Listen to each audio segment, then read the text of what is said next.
¿Qué es la gestión cultural y para qué sirve en las sociedades actualmente? ¿Por qué es importante realizarla, pero sobre todo realizarla de la mejor forma? Soy Alejandro Carrá y este es el episodio número 1 de Gestión Cultural, el podcast.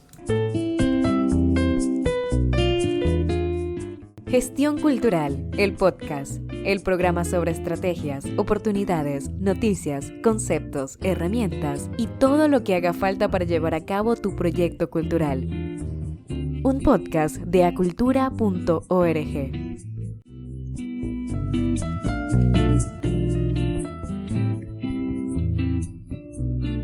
¿Cómo están, camaradas de la cultura? Yo soy Alejandro Carrá y tengo el enorme agrado de dirigir este podcast, un podcast en el cual estaremos hablando acerca de la gestión cultural, pero no solo en una manera conceptual, sino que veremos ejemplos, veremos actividades, veremos casos de éxito y gente que se dedica a esto y les va bien.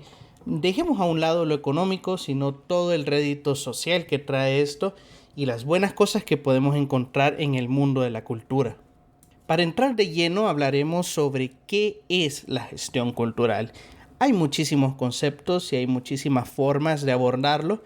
A mí me gusta mucho el concepto que da Pierre Bourdieu, un gran estudioso, sociólogo, filósofo, escritor, un gran analista de nuestra sociedad, el cual decía que es una práctica social. Es una práctica social que es llevada a cabo por agentes culturales y que estos agentes culturales realizan acciones para satisfacer necesidades de la vida social. Vamos a desenmarañar qué significa esto, cómo se come, cómo podemos entenderlo de la mejor forma, pero específicamente para qué funciona esto de la gestión cultural. Pues bien, Pierre Bourdieu decía que es una práctica social, es una actividad que se lleva a cabo en una sociedad, en un conjunto de personas. No puede existir la gestión cultural si no existen las personas. Nadie puede hacer gestión cultural para él mismo, sino que la gestión cultural sirve para las comunidades, para un grupo de personas. Pues bien, esta práctica social es llevada a cabo por agentes culturales, que son precisamente los que llevan a cabo la gestión cultural, o gestores culturales, como se puede escuchar en algún momento. Pues bien, las acciones que llevan a cabo estos agentes culturales es precisamente lo que llamaríamos gestión cultural. Ahora, ¿cuál es el fin de estas acciones? ¿Cuál es el fin de esta práctica social de estos agentes culturales? Es satisfacer una necesidad, pero no cualquier necesidad humana, sino una necesidad que tiene la sociedad como conjunto. Ahora, ¿qué significa esta repetidera de cultural, de sociedades, de social, etcétera? Pues bien, lo que explicaba Bourdieu es que un ser humano, un individuo, alguien que es individual, tiene necesidades individuales, tiene necesidades de comer individualmente, tiene necesidades de salud, tiene necesidades de esparcimiento, tiene una gama de necesidades que solo le corresponden al individuo, a una sola persona.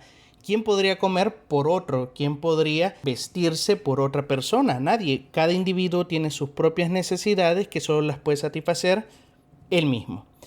Pero Pierre Bourdieu explicaba que la sociedad en conjunto pareciera un individuo. Esta sociedad, este grupo de personas también tienen necesidades y que son importantes para la salud de este mismo grupo de personas. Entonces él decía que para llevar una vida saludable, social, sana, y esto lo estoy explicando en mis palabras, pues era necesario que estos agentes culturales trabajaran en estas satisfacciones. Ahora, ¿cuál es la principal necesidad de esta sociedad? Es la cultura. ¿Por qué la cultura? Porque esto funciona como una gran masa, como un gran chicle en donde cada uno de los individuos está pegado. Y al estar pegado, pues responden como una sociedad. La cultura al final funciona como un hilo que nos une a todos y nos trae ese sentido de colectivo, ese sentido de grupo. Esto es como el cuerpo, ¿no? Como la carne, como los huesos de todos nuestros órganos, porque al final, ¿de qué serviría tener un corazón sano sin huesos, sin músculos que nos pueden hacer movernos y nos pueden hacer dirigirnos? Esto es básicamente lo que decía Pierre Bourdieu. Para poder responder a estas necesidades sociales es necesario que estos agentes culturales fortalezcan o lleven la cultura, ¿no?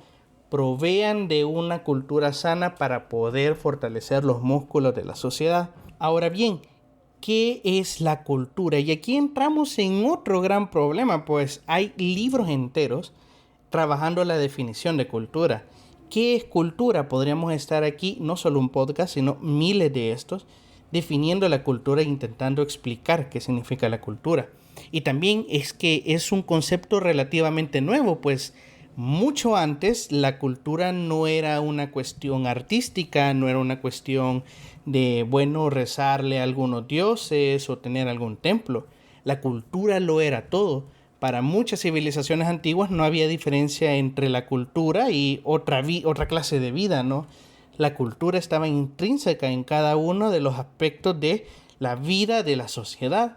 Pero ahora tendemos a diferenciar bastante las actividades culturales. Alguien puede decir que fue al teatro y realizó una actividad cultural.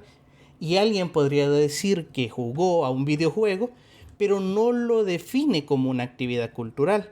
Alguien podría decir que fue al supermercado el domingo, porque todas las familias van al supermercado el domingo, pero alguien no lo definiría como una cuestión cultural, mientras que otras personas sí. Es lo que me explico, ¿no? Al final, las civilizaciones antiguas, todo este tipo de estilo de vida era parte de su cultura. Y no lo llamaban cultura, simplemente era la identidad de sus naciones, la identidad de sus propios pueblos. Pues bien, ¿qué es la cultura? Vamos a apegarnos a un concepto que lo hace la UNESCO, ¿no? Que es esta organización oficial de las Naciones Unidas, que precisamente trabaja para la educación, la ciencia y la cultura en el mundo. Y ellos han definido, y muchas organizaciones y gobiernos se apegan a este concepto, que la cultura es un conjunto de los rasgos distintivos, espirituales y materiales, intelectuales y afectivos, que caracterizan a una sociedad o un grupo social. ¿Cómo se come todavía aún más esto? Cada vez más enredado, pero al final creo que estos enredos lo que provocan es que la gente se aleje de estos conceptos, pero son cuestiones bien fáciles de digerir y que vivimos día a día. Desgranemos este concepto poco a poco. Por un lado, te dice que la cultura es un conjunto de rasgos distintivos. Al final, la cultura es nada más que la identidad de una sociedad. Es aquello que uno lo hace parte de sí mismo y dice, yo pertenezco a este grupo. Es como que si las sociedades se dividieran en colores, ¿no? ¿Quiénes son los del grupo azul? Pues evidentemente no son los que visten de rojo, son los que visten de azul. ¿Quiénes son los del grupo de las personas más altas? Pues evidentemente son las personas que tienen mayor altura que el promedio. Es una cuestión identitaria, es una cuestión para poder distinguir unas sociedades sobre otras. ¿Ven por qué es importante cubrir esta necesidad social? Porque sin esta identidad no existiría la sociedad. Sin esta forma de diferenciarte de un grupo social de otro, no existirían grupos sociales. Ahora bien, estas identidades tienen unas características según la UNESCO. Por un lado te dicen que son espirituales y materiales. Aquí se reconoce que no solo es una cuestión que la cultura tenga que ver con algo que podamos tocar, sino que también con los sentimientos, con las emociones, con aquellas cosas que no podemos precisamente describir en cuestiones materiales, sino que solo las podemos sentir. Y es por eso que es importante reconocer que la cultura no solo se basa en actividades en específicas en donde el cuerpo participa, sino también en las emociones de las personas. Y un gestor cultural también debe de velar porque en las actividades de la gestión cultural las emociones también tengan que ver, porque la identidad también tiene que ver con lo espiritual y tiene que ver con lo material. Pero aquí también hay otra cuestión característica de las identidades, de estos grupos de rasgos distintivos. Es que pueden ser intelectuales y afectivos. Es decir, alguien puede conocer la historia de su país, alguien puede conocer la lengua de su país, alguien puede conocer las tradiciones de su grupo social, pero también puede existir aquellos tipos de identidades que responden a algo afectivo, es decir, algo que más allá de conocerlo es afectivo para ti. Alguien puede decir, es que esta comida solo se ingiere con las manos. Alguien puede decir, no, es que esta ropa solo se puede hacer de tal tela. No, es que esta forma de beber solo se realiza de esta manera, etcétera, etcétera. Hay una cuestión de identidad que va más allá de lo intelectual, sino que es afectivo. ¿Por qué lo haces así? No lo sé, pero lo he hecho así, de esta forma, y me hace sentir bien hacerlo. Entonces, dice la UNESCO, este conjunto de rasgos que forman una identidad, que puede ser espiritual o material, que puede ser intelectual o afectivo, caracterizan a una sociedad o un grupo social, ¿no? en cuestión. ¿Qué significa esto? Que cuando trabajas la identidad de un grupo social, de una sociedad, estás trabajando la cultura, ¿no? Estás trabajando en gestión cultural. ¿Por qué es importante esto? Y retomamos lo que decíamos al principio, ¿no? La identidad de un grupo de personas es importante porque los une con un fin común. Cuando reconoces a alguien que está vestido de rojo y tú eres del grupo de los rojos, pues vas a poder hacer conexión con esta persona. No hay nada más increíble que cuando estás en un país extranjero en donde no hablan tu propio idioma y encontrás a alguien hablando tu propio idioma. Haces una conexión instantánea, vas, te acercas y le hablas en tu idioma. ¿Pero por qué? Es un desconocido, es alguien que no has visto nunca en tu vida. ¿Por qué le hablas? Porque hay una cuestión de identidad que te une a esa persona. Y por eso los países intentan fortalecer la cultura, ¿no? Porque al final un país que está conectado bajo una misma identidad va a poder congraciarse más con sus ciudadanos, ¿no?